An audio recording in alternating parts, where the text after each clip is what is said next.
What would you do if I told you there are 27 million slaves worldwide? How would you respond if I told you there are more slaves now than when Lincoln was alive? Now they're not all black, and they're usually not men, but sisters and mothers and little children. They're not used for picking cotton or as someone else's maid.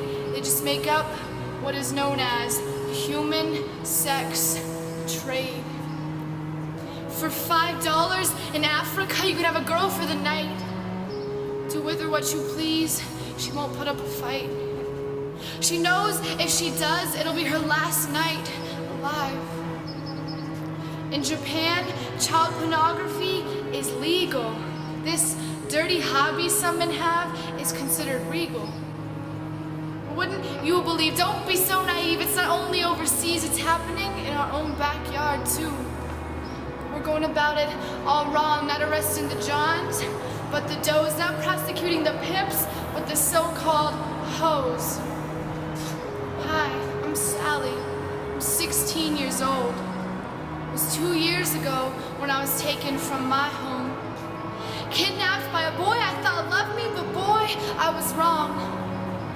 I ended up in a brothel servicing all these Johns. I wanted to escape, but believe me, I couldn't. There were physical constraints and emotional ones too. You think after what I did every night, I saw myself as one of you? Tarnished with the undeserving title of prostitute, victim to my pimp, and now your opinions too? You think I chose this profession for myself, but really, I was stricken of my innocence, ripped of my virginity, and sold into hell. Unable to stop the hate, oops, I met rape, night after night. Well, I'm Gina. I just turned 18. Constant fights with my parents forced me to leave my home where I thought maybe I could make it out on my own.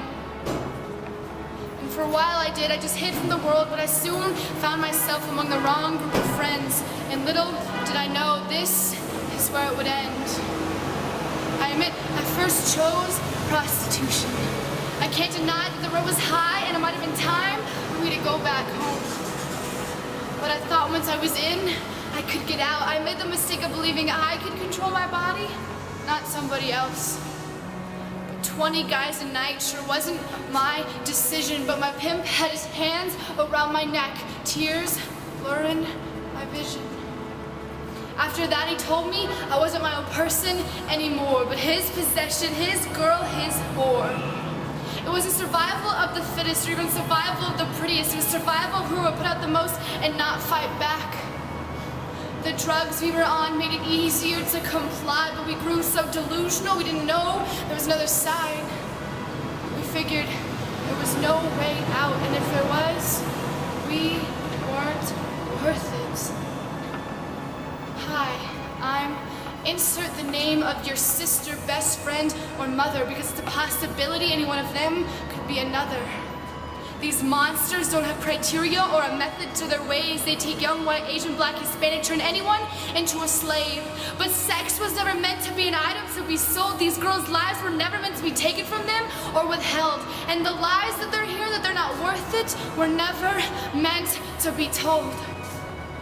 Now I know it's a sad thought, but what's done is done. It only matters now that you're aware how you choose to respond. Because every 30 seconds, another human becomes a victim of human sex trafficking. How are you going to respond?